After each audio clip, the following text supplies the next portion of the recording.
Bem, Marco Antônio Sabino chegando agora com um destaque ligado a isso, não é, Sabino? Porque cortar despesas parece que não está na pauta, nem do governo federal, nem do Congresso Nacional, de ninguém. Para se cumprir essa meta, vai ter que se arrecadar mais e muito mais, né, Sabino? Bom dia. Oi, bom dia, Thaís, bom dia, Pedro, bom dia, Sônia. É isso, Thaís. E lembrando, né, nesse seu raciocínio, que o governo tem uma despesa enorme com o salário do funcionalismo.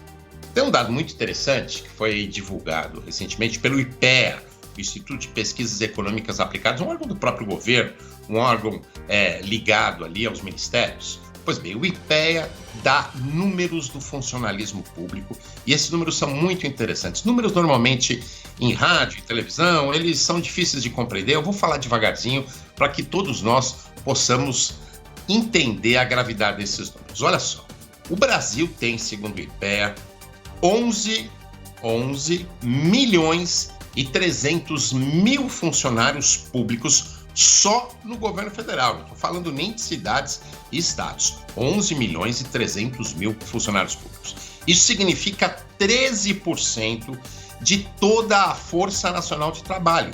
Ou seja, 13% de todas aquelas pessoas que trabalham no país estão ali como funcionários públicos do governo federal. Isso é muito? Em princípio, é um número que nos assusta. Mas há outros países até que têm uma média maior, um número maior. Por exemplo, a França, lá da Sônia Blota, tem 20%. 20% da força de trabalho trabalha para o governo federal. O problema não é o número, o problema é o valor. O problema é quanto o governo gasta com esse funcionalismo. Esse funcionalismo custa para o governo 12% do PIB, 12% do Produto Interno Bruto. Transformando isso em números concretos, levando em consideração que o PIB o ano passado foi cerca de 9 trilhões, significa mais de 1 trilhão de reais em salários para o funcionalismo público federal. É muita coisa, é muita coisa. E é muita coisa também dessa vez se comparado com outros países, como por exemplo a Alemanha, que gasta 8%, no Brasil 12%.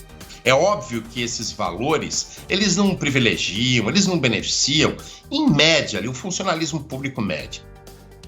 Beneficia, sim, castas dentro do governo federal.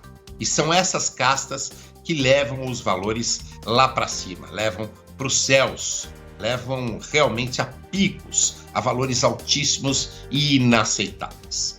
Ainda mais se a gente for considerar benefícios, penduricalhos, as regras do teto salarial que não são consideradas número. E também a malfadada estabilidade do funcionalismo público. Estabilidade que leva a injustiças como, por exemplo, não se mede produtividade de funcionário público. Não se mede meritocracia, não há meritocracia no funcionalismo público. Isso significa que os serviços são ruins em geral.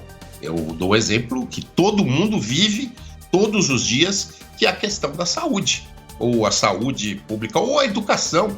Ou a educação pública no Brasil, ela é de boa qualidade. Não é culpa do funcionalismo? Não.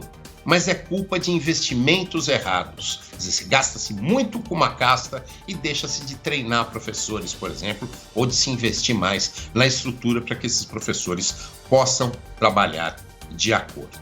Enfim, tudo isso exigiria uma reforma administrativa sobre a qual já falamos aqui.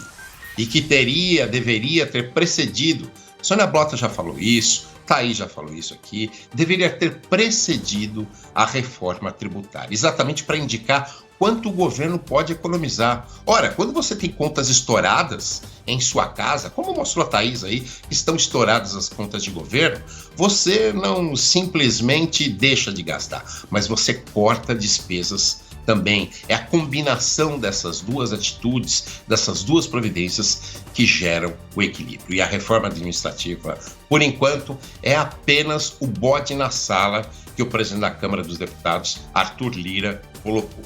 não há nenhuma sinalização do governo federal de que quer realmente cortar custos e diminuir esses valores e essas despesas desses privilegiados do funcionalismo público.